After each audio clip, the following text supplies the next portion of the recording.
What's up? I'm Gaby Wilson for MTV News, and I'm here with Cuco. So glad to have you here today. Thank you. I've actually been like super excited to talk to you and obsessed, kind of weirdly, with your music. Yeah, since discovering it.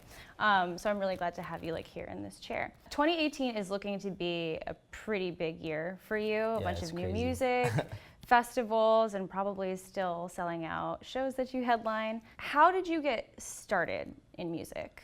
Because you only started releasing music like 2 years ago. Well, I started playing guitar when I was like 8 years old. I went like a couple lessons. After that, I kind of took it onto myself to like keep doing music. My mom first like skeptical because she was like, I took you to piano lessons and you didn't like them. And I was like, nah, but like I'm gonna continue the guitar. So then like fast forward like 11 years later, like I've been like learning all these instruments, and I got into like producing. It's a trip because like I didn't really think it was gonna go anywhere. I kind of just did it because I was like, yo, like I just want to make music for myself. Then my friend like heard it and she was like, yo, like this is really good. And then more friends heard it and they're like, yo, like this is really cool. Like you should for sure keep at it. So yeah, I was 16 when I made like my first song. That's amazing. Yeah, and I just like figured like out all like the software by myself. I was like, all right, I think this works, and I just uploaded the song. So a lot of it has been pretty DIY, it sounds like, and those like very first sitting down and like playing guitar and teaching yourself how to play guitar. Yeah. Low key is to tell your mom and like prove to her that like, okay, I can actually like stick to something, right? Yeah. I mean, just coming from like Mexican household, like especially like from immigrants, it's like they're like, yo, like you have to go to school. Like there's like no way around it. Like you like that's like the only way you're gonna make it if you want to make it in life. But I started doing that. I started like slacking in school. I started to like ditch classes in college. Like on my way to class, I would be on my way to my 7 a.m. class at like 7:20, and I'd like swear to my parents, I'd be like, yo, I'm on time. Like don't trip. But basically, once I got to like Santa Monica, I would like kind of go out, like walk by the beach, then like go back into my car, put on my computer, and then like plug it in to like because I had like those little boxes where you could actually plug in like the whole outlet. So I had that, and I would just like produce. Almost like a car studio. Yeah, a little mini car studio, and then I just went home and like acted like I went to school and everything. How long did that go on for? Like a year. A year. So at what point did you talk to your parents and tell them that you were doing music? They kind of like figured it out by themselves. Like after a bit, like once they saw my first like venue show when I met Doris, and she got me like hooked up with that, and it sold out. That's when my parents were like, oh, all right. Now we kind of see that you're starting to make a living, making money off of this, and so like if you want to leave school, like we respect it, as long as you just like focus on it and treat it like a job.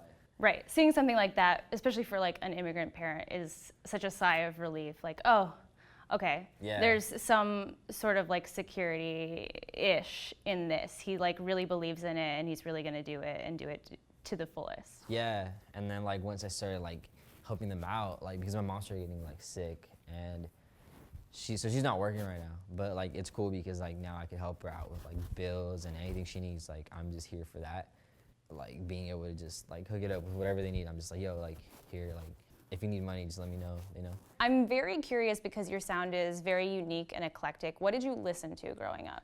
Oh man, my mom used to play like, I feel like I don't actually mention this enough, but I think it actually is super important. She used to play like a lot of those like Mozart CDs.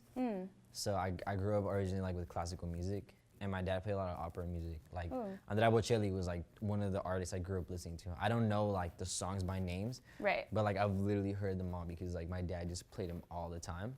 But he also played a lot of Spanish rock, Enanitos Verdes, Hombres G. And then the music I also grew up listening to, like that was on MTV at the time, like it was like 50 Cent and like T-Pain. So that was also my favorite stuff too. I was like just super into that. When I got into high school, I was put onto bands like Necrophagist, Into Death. One of my friends who was a trumpet player with me put me onto like Testament. Like all these like genres kind of like came into my life, but I'm thankful that they did. Right. I mean, your music is a product of the things that you consume and have like come up listening to. Yeah, and like it's weird too because like when I was a kid, I always like imagine songs in my head. Like I don't know, I wanted to like make the songs I've always wanted to hear. So the first song of yours that I ever heard was Lava Lamp, and I was immediately hooked. And I think it's a good microcosm of all of these different influences of yours too. How did that song come to be? Did it start with a lyric or a melody? Like, what was the origin story of it? It was the beat. I made like the chords, then I added like the drums are like 808s. The hook was totally like accidental. The someone that like came out of me testing out a microphone. And then And that was like first time you stuck with it? yeah, like after that, like that rough draft was the final draft too. Wow. And then like I just made the hook and the verses and everything, but I was like more like planned out and everything. But it was still in my bedroom. And then I played like the trumpet parts. And like it was just so weird because like you would think like with all like those basses and like the 808s and just the way that like they punch, because like I like how trap drums and trap like bass hit, especially when it's a really ignorant song. Like, I like it to just be like annoyingly there. Yeah. The new song that's dropping the top of this year is Sunnyside. Yeah. Talk to me a little bit about the origin story of that song and what you're doing differently with the new music versus like Songs for You. I don't feel like I'm doing anything like differently. I feel like it's kind of like my same process of making music, but I'm definitely like expanding more out there as to like genre bending, I guess, a bit more, and working on like my production a lot more, because I feel like there was like a lot of growing that I needed to do before I even put out music again. It was like I needed to really like mature the sound of like what I was working on, because it's like it's cool, I can make everything bang and like make it sound like the way I usually make it sound, but I just like got to a point where I was experimenting and like I needed to like level everything out and not like blow out my speakers, you know? Like if I want it to be like a more emotional song, then like I don't want it to be like so powerful. I maybe want it to like level it down and then have like the guitar and all that stuff overtake it. Like everything, I feel like every song that I'm working on for like the album is like really different. Like they're all like From each other or from previous work? From like each other, like it's already different for the previous work, but it's already from each other. Like everything's just like so different. Like each song has like its own thing. I don't know. I want people to just be like tripping out, like listening to this and be like, "Yo, like what just happened?" What else is like coming up for you this year that you're really excited about? I know that you're doing Coachella for the first time. Yeah, I was about to say that. Coachella. That's kind of wild. I've never been to Coachella. I never really cared about Coachella. I'm not like big on like events like that. I literally don't. I could care less about stuff like that. But I'm sure like being from Southern California too. Yeah, it's like and everything. Being, like, everything. right there. Yeah, everything's just kind of there. Like it kind of like over like plays itself. But like once you're an artist and then you could say you're at Coachella, I feel like it kind of like validates you a lot more as like an artist, because you're like whoa, like you played Coachella. Right. So that's cool. It's an immediately recognizable stage. Yeah, so it's cool, and it's crazy. Like Governor's Ball too. I feel like I'm more excited about Governor's Ball because like I'm gonna see like a lot of my favorite artists, like Travis Scott, and I want to see Pond. Pond is like so dope. So I'm mostly excited because of the artists I'm gonna see, I guess. Yeah. Not really like because of like how proud I am. Like I'm proud. Obviously I'm proud of myself, but like I don't know. I just want to see like my favorite artists like play and stuff. Well, I imagine you're working on new music too. How much more music can we expect from you in the new year? I don't even know, to be honest. Like I could finish my album, like, but I could also have nothing for like the rest of the year. Maybe just a bunch of like videos. I have like clothing line too, so like my focus is like all over the place. So like I hope I can put out like a bunch of like music this year. But if I don't, it's because like I don't want to put anything that I don't feel like is complete, anything I don't feel proud of. Well, I personally would love to see a Cuco music video this year, for sure. Yeah, absolutely. Actually, no. I think I can like announce that. Yeah, Valentine's Day.